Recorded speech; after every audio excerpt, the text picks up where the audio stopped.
보기라는 제목으로 이 시간 은혜 나누기 원합니다. 오늘 본문은 야고보서 강의 순서에 따라 살펴볼 말씀입니다. 특히 우리 자신의 인격을 가장 잘 드러내주는 말에 대한 언급인 오늘 본문을 통해서 2018년 한 해 우리의 언어 생활을 점검해보고 2019년 한 해를 바로 그 성숙한 언어 생활로 복을 받는 우리 모두가 되었으면 좋겠습니다. 말은 사전을 보면 사람의 생각, 느낌 따위를 표현하고 전달하는 데 쓰는 음성기호, 곧 사람의 생각을 목구멍을 통하여 조직적으로 나타내는 소리라고 말합니다. 사람의 생각이나 느낌을 표현하고 나타내는 소리인 이 말은 그 역할을 잘할 때는 아주 좋은 결과가 있게 되지만, 그렇지 않으면 오늘 본문처럼 아주 엄청난 부정적 결과를 가져옵니다. 그것은 지금 이 시간 설교 시간에도 그대로 적용이 됩니다. 제가 하나님의 말씀을 말하고 있기 때문입니다. 특히 말씀을 듣는 가운데 우리가 흔히 하고 있는 언어 생활들이기에 마치 나의 이야기를 하는 것처럼 들릴 수 있습니다. 그러니 우리 모두 혹시 듣고 나 들으라고 하는구나 하고 시험에 들어서는 안 됩니다. 하나님의 사람으로서 바른 언어 생활을 재정립하는 계기로, 또한 말로 표현되는 우리 자신의 인격을 더욱 바르게 성숙시키는 귀한 계기로 삼아야 합니다. 성령 하나님의 강하신 역사하심으로 말미암아 큰 은혜 받아 순종하는 우리 모두가 되기를 간절히 소원합니다. 1절 말씀을 우리 같이 한번 다시 읽겠습니다. 내 형제들아, 너희는 선생된 우리가 더 큰 심판을 받을 줄 알고 선생이 많이 되지 말라. 아멘. 선생은 하나님의 말씀을 가르치도록 명령을 받은 자를 말합니다. 목사, 강도사, 전도사와 같은 교육자, 그리고 교사를 말합니다. 그리고 넓게는 교회 안에서 지도자적 위치에 있는 장로, 안수집사, 또 권사 등과 같은 중직자를 말합니다. 더 큰 심판을 받을 줄 알고 라는 말씀처럼 선생은 잘하면 상급이 크지만 잘 못하면 벌도 아주 엄중합니다. 예수님께서 누가복음 12장 47절에서 48절에 이렇게 말씀합니다. 주인의 뜻을 알고도 준비하지 아니하고 그 뜻대로 행하지 아니한 종은 많이 맞을 것이요 알지 못하고 맞을 일을 행한 종은 적게 맞으리라.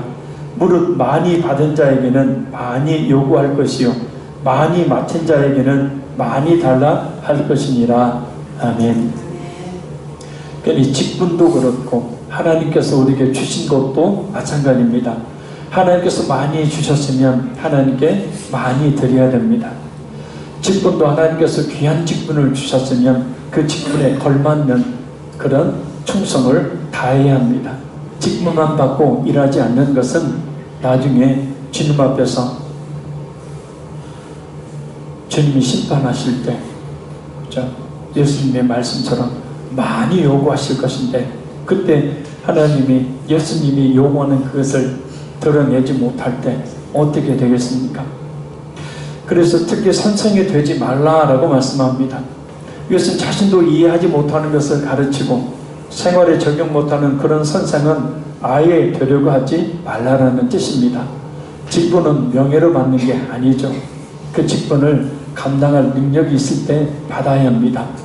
그래서 직분 결코 받기 좋아해서는 안 됩니다. 교육자와 교사, 그리고 중직자들은 직분이 중요한 것만큼 그에 따르는 하나님의 심판, 또한 일반 성도들과 달리 크고 엄한 심판을 받을 것이기 때문입니다.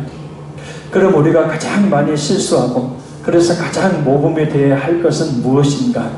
바로 말, 곧 언어 생활입니다. 자, 그래서 2절에 뭐라고 말씀합니까? 우리 2절 읽겠습니다. 우리가 다 실수가 많으니 만일 말에 실수가 없는 자라면 곧 온전한 사람이라 능히 온 몸도 물리시우리라. 아멘. 여기서 실수는 하나님의 말씀대로 살지 못함을 말합니다. 온전한 사람은 죄가 없는 사람을 말하는 것이 아니라 신앙적으로 성숙한 사람을 말합니다. 그리고 능히 온 몸도 굴리시우리라 라는 말씀은 자신의 말을 다스리는 사람은 모든 행동도 스스로 제어한다라는 뜻이에요. 우리는 말 실수를 많이 합니다. 온전한 사람이 아니기 때문입니다. 그런데 그 말이란 참 무섭습니다. 왜냐하면 자신조차도 자신의 말을 다스리기가 쉽지 않기 때문입니다. 따라서 자신의 말을 절제하며 다스릴 수 있는 사람이 그리 많지 않은 것이고, 그래서 자신의 말을 다스릴 수 있는 사람을 온전한 사람, 곧 성숙한 그리스도인이라고 말씀하고 있는 겁니다. 그럼 도대체 말이 얼마나 중요한 것이기에 이렇게 말씀하시는 걸까요? 이 3절과 4절 두 절 말씀 읽겠습니다. 우리가 말들의 일에 자갈 물리는 것은 우리에게 순종하게 하려고 그 온 몸을 제어하는 것이라. 또 배를 보라. 그렇게 크고 광풍에 밀려가는 것들을 지극히 작은 키로서 사공의 뜻대로 운행하나니. 아멘. 귀신은 말을 타는 말을 원하는 대로 움직이게 하려고 그 입속에 자갈을 밀어넣고 그 큰 말 전체를 움직이게 합니다. 전에 제가 이 승마를 좀 해본 적이 있습니다. 삶이 좋아서 승마를 한 게 아니고 아무튼 우연찮게 승마를 좀 해본 적이 있습니다. 제일 먼저 하는 일이 말에 자갈을 물리는 겁니다. 안장은 나중에 얹어요. 자갈을 먼저 딱 물리고 난 뒤에 그 안장도 얹습니다. 가장 중요하니까요. 자갈을 물리지 않으면 이 원하는 대로 말을 듣지 않기 때문이에요. 그 자갈만 물리면 그 자갈 물리고 난 뒤에 이 고삐로 당기게 되어지면 거기에 따라서 움직이게 됩니다. 또한 이 배의 선장은 작은 키로 큰 배를 암초에 부딪히지 않게 하고, 또한 큰 풍랑 속에서도 원하는 방향으로 가게 해서 목적한 곳으로 잘 항해할 수 있게 합니다. 이처럼 말을 만들어내는 우리 작은 혀는 달리는 말의 자갈과 배의 키처럼 우리의 삶의 방향을 정하고 또한 삶을 좌지우지하는 결정적 영향을 미치기 때문에 말을 다스릴 수 있는 사람을 성숙한 그리스도인이라고 말씀하고 있는 겁니다. 자, 더 살펴봅니다. 우리 5절에 읽겠습니다. 이와 같이 혀도 작은 지체로 돼 큰 것을 자랑하도다. 보라, 얼마나 작은 불이 얼마나 많은 나무를 태우는가. 아멘. 혀도 작은 지체로 돼 큰 것을 자랑하도다 라는 말씀은 배의 크기에 비해 아주 작은 키처럼, 또한 타는 말에 비해 작은 자갈처럼 혀는 몸의 극히 작은 일부이지만 인간의 마음속의 허영과 오만을 드러내게 된다는 뜻입니다. 또한 얼마나 작은 불이 얼마나 많은 나무를 태우는가 라는 말씀처럼 작은 불, 곧 무심코 뱉은 말 한마디가 많은 나무인 자신의 인격은 물론이고 다른 사람과 특히 교회 공동체를 해치게 된다라는 뜻입니다. 말은 그 사람의 인격을 가장 잘 나타내는 수단이죠. 그 사람의 말을 들어보면 그 사람이 어떤 인격의 사람인지를 알 수 있기 때문입니다. 그러나 말이란 단순한 말로 끝나는 것이 아닙니다. 그 말에는 엄청난 영향력이 있게 되어집니다. 작게는 사람을 말 한마디로 죽이기도 하고 또 살리기도 합니다. 넓게는 그 말이 교회 공동체 전체를 무너뜨리기도 하고 또한 교회를 성장시키기도 합니다. 그래서 이 말이라는 것이 매우 중요합니다. 제가 논문을 쓰면서 그 뇌 연구를 했는데요. 이 뇌는 참 똑똑한 것 같으면서도 멍청한 부분이 있습니다. 그래서 자기가 말을 하게 되면 뇌는 무의식적으로 말한 그것을 행동으로 옮기려고 합니다. 내가 말한 그들을 행동으로 옮기려고 해요. 그래서 새벽에 일어날 때 피곤해 죽겠네 하는 말보다는 오늘도 새날을 주셔서 감사합니다 라고 말을 하게 되어지면 순간 몸 상태가 바뀌어지게 됩니다. 우리 뇌는 내가 말한 그대로 행하려고 하기 때문이에요. 그래서 늘 부정적인 말을 하는 사람들은 부정적인 삶이 될 수밖에 없어요. 그래서 긍정적인 말들을, 진취적인 말들을, 특별히 믿음의 말들을 하는 것이 아주 자신에게 유익되고 중요합니다. 그렇다면 말의 영향력, 말의 파괴력은 어느 정도일까? 우리 6절에서 8절까지 말씀 같이 읽습니다.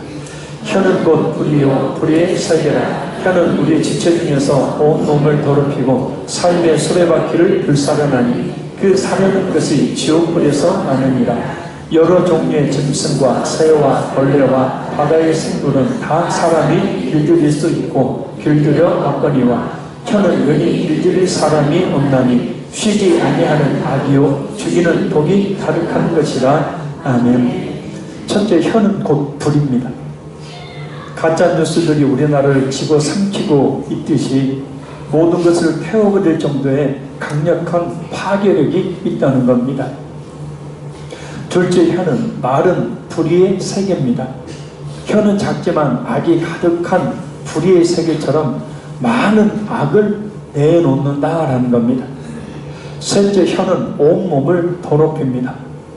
특히 분노의 말은 자신의 인격뿐만 아니라 독을 내어서 위장, 심장, 뇌를 손상시킵니다.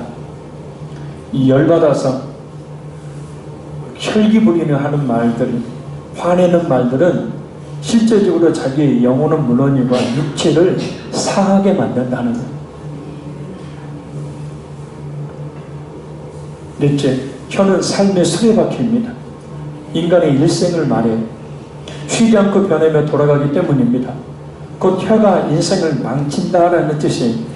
그러니까 말 한마디로 한 사람의 평생의 삶을 망치고 심지어 죽음에 이르게까지 합니다. 그래서 삶의 수레바퀴, 한 사람의 인생을 망치기도 하고 한 사람을 죽음에 이르기까지도 하는 것이 말이에요. 다섯째, 혀는 지옥불에서 납니다. 사탄이 죄악의 불을 피우는데 그 불을 혀로 쉽게 일으킨다는 거예요. 그러니까 사람들의 그 죄악을 말입니다. 혀, 말로 그 죄를 불로 일으킨다라는 거예요. 그래서 켈빈은 혀는 지옥불을 붙잡아 가열시키는 도구다라고 했을 정도로 이 말이 아주 엄청난 분란을 일으킨다는 거예요. 가만히 있는데 말 한마디가 그 사람의 성질을 돋구죠. 그래서 그 말이 그 사람으로 하여금 불을 붙여서 지옥불에 던져지게 만드는 엄청난 결과를 낳게 한다. 여섯째, 혀는 길들일 사람이 없습니다. 그 어떤 사람도 말실수를 하지 않는 사람이 없다라는 뜻입니다. 일곱째, 쉬지 아니하는 악입니다. 이 말씀은 제어할 수 없는 악이라는 뜻이에요. 그래서 신학자인 크로사이드는 혀가 할 일을 그 소유자 자신이 알지 못한다라고 했습니다. 왜냐하면 혀는 이 치아와 입술의 이중벽에 갇혀 있어요. 이 말은 무슨 얘기냐면 하나님의 창조의 원리에 따르면 혀는 함부로 내밀지 말라는 거예요. 함부로 말하지 말라는 거예요. 할렐루야. 그래서 이로 막고 있고 또 입술로 막고 있어요. 그렇게 우리에 갇힌 맹수가 빠져나오기 위해서 몸부림침과 같이 이 혀는 밖으로 빠져나와서 끊임없이 악을 쏟아내려고 하기 때문입니다. 그래서 쉬지 아니하는 악이라고 표현합니다. 아홉째, 죽이는 독이 가득한 겁니다. 목구멍만 열면 죽이는 독이 가득해서 사람을 죽게 한다라는 뜻입니다. 로마서 3장 13절 14절 말씀입니다. 그들의 목구멍은 열린 무덤이요 그 혀로는 속임을 일삼으며 그 입술에는 독사의 독이 있고 그 입에는 저주와 악독이 가득하고. 시편 140편 3절 말씀입니다. 뱀같이 그 혀를 날카롭게 하니 그 입술 아래에는 독사의 독이 있나이다. 그러니까 이 혀가, 이 입이 말입니다. 독이 가득한, 그래서 독이 가득해서 상대를 죽이는 그런 독을 내뿜는다는 거예요. 그래서 말 한마디로 얼마든지 한 사람의 인생을, 그런 수많은 사람들을 죽일 수가 있다는 뜻이에요. 자, 우리 9절에서 12절까지 말씀 보겠습니다. 이것으로 우리가 주 아버지를 찬송하고 또 이것으로 하나님의 형상대로 지음을 받은 사람을 저주하나니 한 입에서 찬송과 저주가 나오는도다. 내 형제들아, 이것이 마땅하지 아니하니 샘이 한 구멍으로 어찌 단물과 쓴물을 내겠느냐.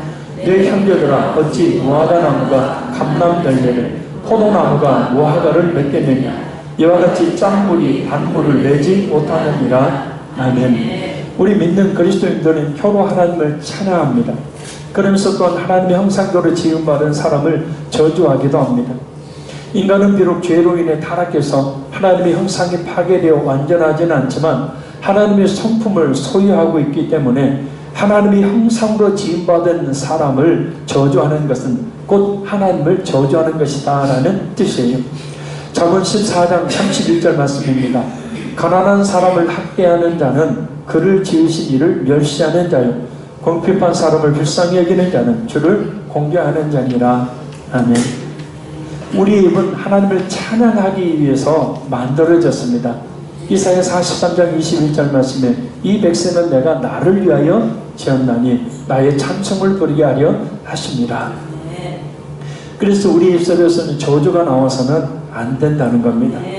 왜냐하면 샘의 한 구멍에서 단물과 쓴물을 낼 수 없고 짠물이 단물을 내지 못하기 때문입니다. 그럼 몇 가지 우리의 바른 언어 생활에 대한 구체적인 지침들을 살펴보도록 합니다. 첫째, 일구이연하지 말아야 합니다. 따라합니다. 일구이연하지 말자. 영국 속담에 이런 말이 있습니다. 침묵을 지켜라. 그렇지 않으면 침묵보다 그 이상 뛰어난 말을 하라. 말을 할 때는 신중히 하고 한 말에 대해서는 반드시 책임을 질 줄 아는 사람이 되어야 한다는 뜻입니다. 그리고 혹시라도 잘못 말했거나 그 말을 지키지 못했을 때에는 잘못을 시인할 줄 알아야 합니다. 말을 이랬다 저랬다 하게 되면 사람들은 아주 냉정하게 평가합니다. 그 사람을 믿지 못할 사람으로 낙인을 찍어버리는 거예요. 성공한 사람들의 특징 중에 하나는 자신이 한 말을 반드시 지킨다는 거예요. 자신이 한 말을 지키지 못하는 사람은 성공할 수가 없습니다. 왜냐하면 사람들의 신뢰를 잃어버리기 때문에. 그래서 성공한 사람들을 보면, 특별히 유대인들을 보면 말이에요, 약속을 목숨같이 지키죠. 내가 한 말을 목숨을 내놓고 지킨다는 거예요. 둘째는 음담 패스를 하지 말아야 합니다. 따라합니다. 음담 패스를 하지 말자. 성적인 야한 말들을 하지 말라는 뜻이에요. 에베소서 5장 3절 4절 말씀입니다. 음행과 온갖 더러운 것과 탐욕은 너희 중에서 그 이름조차도 부르지 말라. 이는 성도에게 마땅한 법이라. 누추함과 어리석은 말이나 희롱의 말이 마땅치 아니하니 오히려 감사하는 말을 하라. 아멘. 데살로니가전서 5장 22절입니다. 악은 어떤 모양이라도 버리라.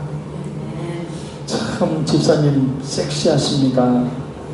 참 얼굴이 남자께나 울리게 생겼습니다. 이런 음담뜻을 하지 말라고요. 이런 말들은 고린도전서 3장에 나와 있는 말씀처럼 자신과 상대의 영혼을 더럽히는 말입니다. 아멘. 셋째, 다른 사람을 뒤에서 나쁘게 말하지 말아야 합니다. 어거스틴의 상을 표어가 이거였다고 합니다. 같이 자리에 없는 자의 말을 하지 말까. 그 자리에 없는 사람의 이야기는 하지 마라.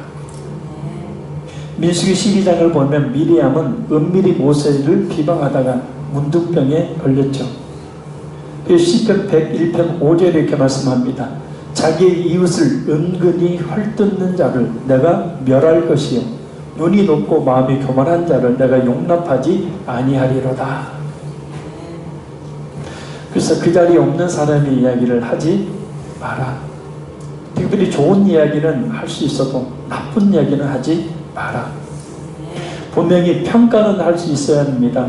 그 사람이 어떤 사람인지 평가는 할 수 있어도 그 사람이 그런 부분에 대해서 나쁘다, 잘못됐다, 그러니 그에 대한 대가를 받아야 된다라는 조주식의 말은 하지 말아야 된다라는 겁니다. 가장 좋은 방법은 그 자리에 없는 사람은, 말의 대상이 되지 않는 사람이 그 자리에 없을 때는 그 사람의 이야기를 하지 않는 게 좋습니다. 할렐루야. 독일의 작가이자 철학자이며 과학자였던 요한 볼프강 폰 괴테의 집에는 언제나 정치가, 문학가, 군인, 실업가 등 괴테의 문학을 사랑하는 사람들이 모여서 담화를 나누고 했다고 합니다. 근데 가끔 어떤 사람들이 다른 사람이 흉을 보거나 음담패설을 하는 경우가 있었다고 합니다. 그럴 때면 괴테는 눈을 날카롭게 반짝이면서 이렇게 엄하게 말했다고 합니다. 여러분, 종이 부스러기나 음식 부스러기를 흘리는 것은 괜찮습니다. 그러나 남의 흉이나 음담패설을 흘리는 것만은 용서할 수 없습니다. 그런 더러운 말들은 모두 주워가십시오. 그리고 다시는 그런 더러운 말을 저희 집에 가져오지 마십시오. 흉을 보는 것은 공기를 더럽히는 겁니다. 그러니까 그 사람이 흉을 보다 보면 어떻게 돼요? 그 사람에 대한 부정적인 인식을 갖게 됩니다. 긍정적인 인식이 아닌 부정적인 인식을 갖게 돼서 그 사람을 옳지 않은 모습으로 대하게 된다는 겁니다. 넷째, 끼지 말아야 될 남의 일에 간섭하는 말을 하지 말아야 합니다. 자신과 상관없는 다른 사람들의 일에 대해서 참견하지 말라는 뜻이 잠언 26장 17절 말씀입니다. 길을 지나가다가 자기와 상관없는 다툼을 간섭하는 자는 개의 귀를 잡는 자와 같으니라 그랬어요. 그래서 나와 상관없는 그런 나무 일에 간섭하는 말을 하지 말라라는 거예요. 다섯째, 자신을 자랑하는 말을 하지 말아야 합니다. 시편 12편 3절 말씀입니다. 여호와께서 모든 아첨하는 입술과 자랑하는 혀를 끊으시리니. 비행기를 타고 최초로 하늘을 날았던 라이트 형제 있죠. 그 라이트가 어떤 만찬에 초청 받아갔다가 친구로부터 핀잔을 들었습니다. 그 만찬에서 처음으로 비행한 사람은 라이트 형제가 아니라 랭글리 교수였다라고 주장하는 사람들이 있었는데, 라이트는 이에 대해서 아무런 말도 하지 않자 친구들이 비난을 했던 겁니다. 아니, 자네는 입이 너무 무거워 말이 없는 것이 탈이야. 자네는 자신의 권리를 충분히 주장하지 않고 있어. 자네 자신을 더 많이 선전해야 하잖아. 이 사람은 어서 말을 해. 자네가 먼저 최초로 비행기로 하늘을 날았다고 말이야. 라이트는 친구의 독촉에 못 이겨 조용하게 이런 말을 했다고 합니다. 요거게 새들 가운데서 가장 말은 잘하지만 제일 날지 못하는 것은 앵무새라네. 이게 말이 많은 사람들이 행함이 없는 거죠. 말만 많다는 거예요. 여섯째, 비방하지 말아야 합니다. 비방은 남을 헐뜯어 말하는 것을 말합니다. 남에 대해 말을 하지 않을 수는 없습니다. 그러나 말을 할 때는 칭찬의 말을, 좋은 말을 하십시오. 없는 죄와 허물을 마치 있는 것처럼, 또한 아주 작은 죄와 허물을 마치 아주 큰 것처럼 말하는 비방은 지울 수 없는 상처를 남기기 때문입니다. 그래서 페르시아 속담에 이런 말이 있습니다. 총알에 맞은 상처는 고칠 수 있다. 그러나 사람 입에 얻어맞은 상처는 끝내 고칠 수 없다.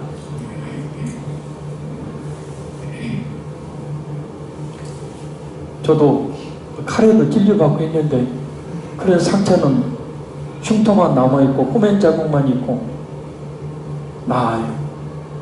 근데 지금도 기억되는 그런 상처를 주는 말들이 있습니다.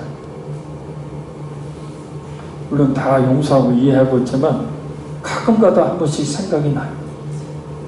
그 말이라는 게 끝내 말로 얻어맞은 상처는 고칠 수 없다. 그래서 절대 다른 사람 비방하지 마십시오. 어떤 부인이 목사님에게 찾아와서 자기가 남들의 소문을 내고 다녔다고 고백했습니다. 그저 목사님은 참회에 대한 고행의 표시로 시장 가서 닭 한 마리를 산 뒤에 오는 길에 닭털을 하나하나 뽑아버리라고 했습니다.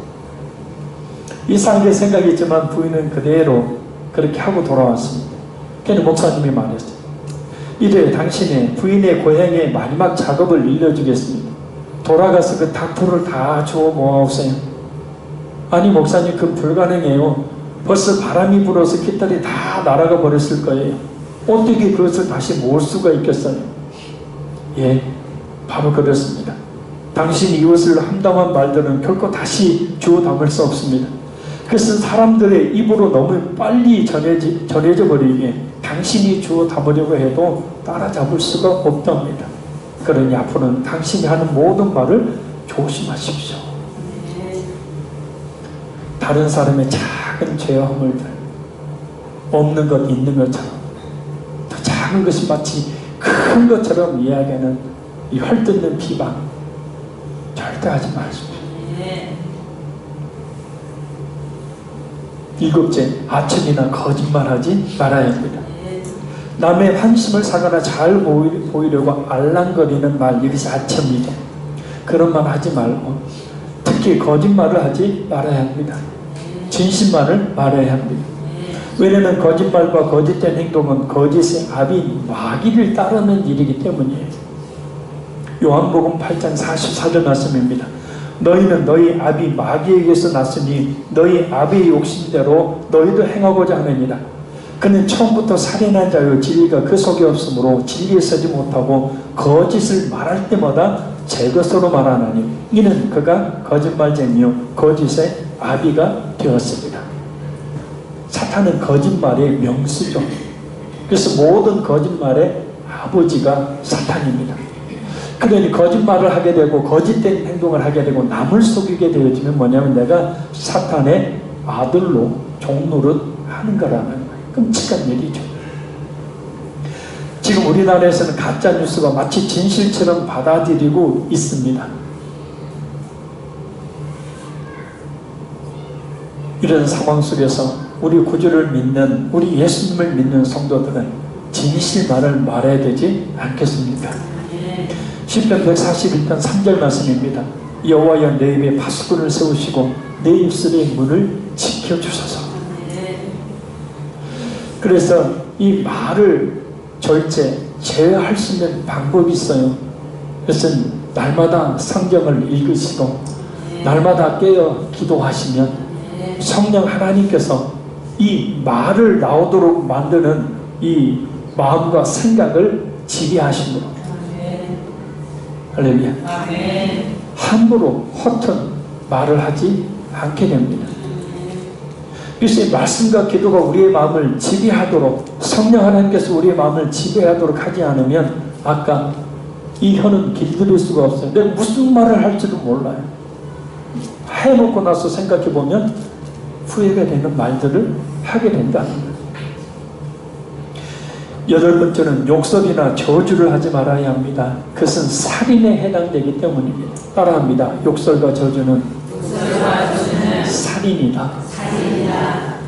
예수님의 말씀이죠. 마태복음 5장 21절 22절 말씀입니다.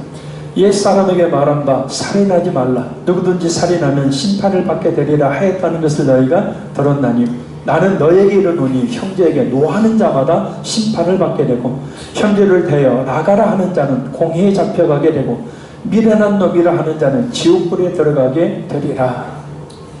이 말씀은 예수님께서 율법의 정신에 비추어 살인에 대해 새로운 해석을 하시는 말씀입니다.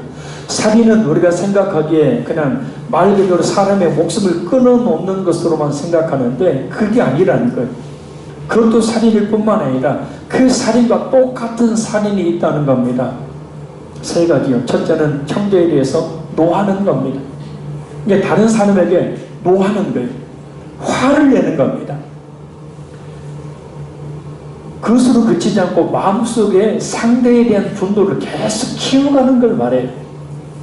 계속 상대에 대해서 분노를 가지고 있는 거예요. 이게 살인이라는 거예요.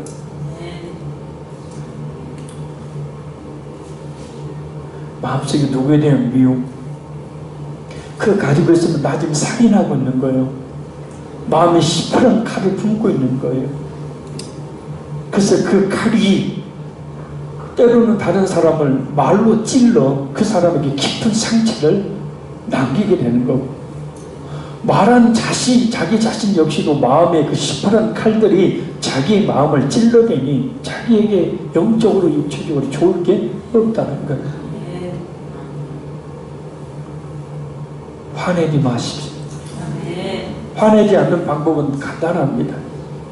온유, 성령의 열매. 그건 말씀과 기도를 통해서 성령께서 내 마음을 지배하시면 온유하게 되죠. 둘째는 형제에게 나가라 하는 겁니다. 이 나가라는 말은 너는 살 가치가 없는 놈이야. 나가 죽어버려. 차라리 내 앞에서 사라져. 이 아무 생각도 없는 골빈 놈아 라는 뜻이에요. 원어 그대로입니다. 나가!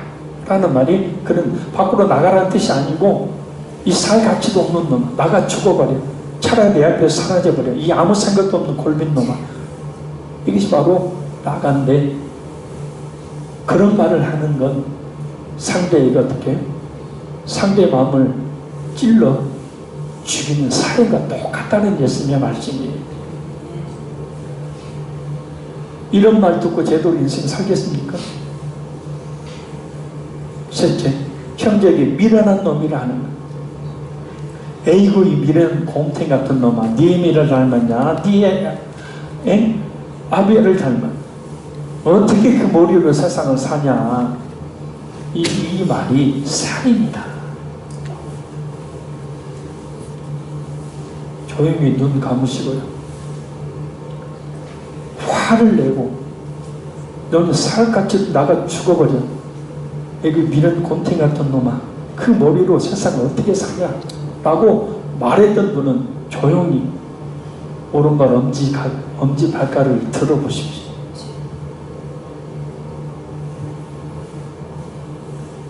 우리 살인 많이 했죠? 그러면 한 번도 안 하신 분 손 들어보시죠.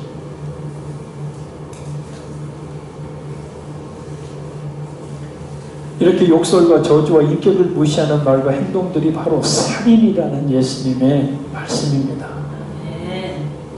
더 심각한 것은 그런 욕설과 저주와 인격을 무시하는 말과 행동들이 자신은 물론 상대의 마음과 영혼을 황폐화시킨다라는 것.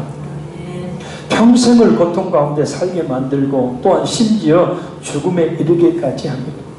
특별히 교회학교 교사 선생님들은 절대 아이들에게 화내거나 욕을 하거나 인격을 못 오가는 말과 행위를 철저하게 금해야 합니다. 히틀러가 왜 그렇게 유대인을 학살하는 악독한 사람이 되었냐면 주일학교에 나가서 교사에게 잘못한다고 뺨을 맞은 뒤로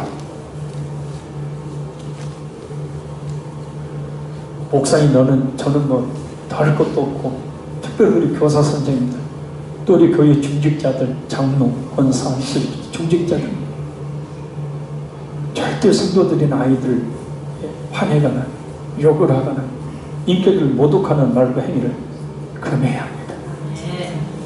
그렇게 사람을 죽여가면서 뻔뻔하게 하나님의 은혜와 축복을 구한들 하나님이 어찌 은혜와 축복을 주시겠습니까? 결론적으로 말씀드립니다. 말은 사람을 죽일 수도 있고 살릴 수도 있습니다. 교회 공동체 전체에 불을 붙여 교회를 무너뜨릴 수도 있고 교회를 또 성장시킬 수도 있습니다. 왜냐하면 혀는 곧 불이고 혀는 곧 불의의 세계고 혀는 곧 온몸을 더럽히고 혀는 곧 삶의 수레바퀴를 태워버리고 혀는 곧 사탄이 불을 붙이는 지옥불에서 나오는 것이고 혀는 길들일 사람이 없고 혀는 쉬지 않는 악이고 혀는 죽이는 독이 가득한 것이기 때문입니다. 자신의 인격의 어떠함을 스스로 드러내고 또한 파괴하며 무엇보다 다른 사람에게 평생 지울 수 없는 상처를 주기 때문입니다. 성도들은 혀로 하나님을 찬양해야 합니다. 그러면서 하나님의 형상대로 지음을 받는 사람들을 저주할 수 없습니다. 일구이연하지 말아야 합니다. 음담패설하지 말아야 합니다. 악담하지 말아야 합니다. 남의 일에 간섭하는 말 하지 말아야 합니다. 자신을 자랑하지 말아야 합니다. 칼뜯지 말아야 합니다. 아첨이나 거짓말하지 말아야 합니다. 무엇보다 욕설과 저주하지 말아야 합니다. 왜냐하면 말은 다시 주워 담을 수 없기 때문입니다. 한 사람을 그리고 한 교회를 살리기도 하고 죽이기도 하는 것이 말이기 때문입니다. 우리는 사람을 살리는 말을 해야 합니다. 말만 잘해도 천냥빚을 갚고 말만 잘해도 하나님의 풍성한 축복을 받습니다. 그래서 오늘 2018년도를 돌아보고 혹시 그렇게 비성경적인 말을 했다면 회개하고 2019년도는 우리의 이 말이 하나님의 말씀을 하는 것 같이 해서 그 말에 따라 주시는 하나님의 풍성한 복이 임하는 우리 모두가 되기를 간절히 소원합니다. 집에 돌아가셔서 꼭 자녀들에게, 가족들에게 부정적인 이야기, 욕설과 저주가 아니고, 그런다고 해서 바뀌는 것이 아니고 칭찬을 해야, 잘한다고 해야, 긍정적으로 말을 해야 사람은 바뀝니다. 할렐루야. 기도하겠습니다.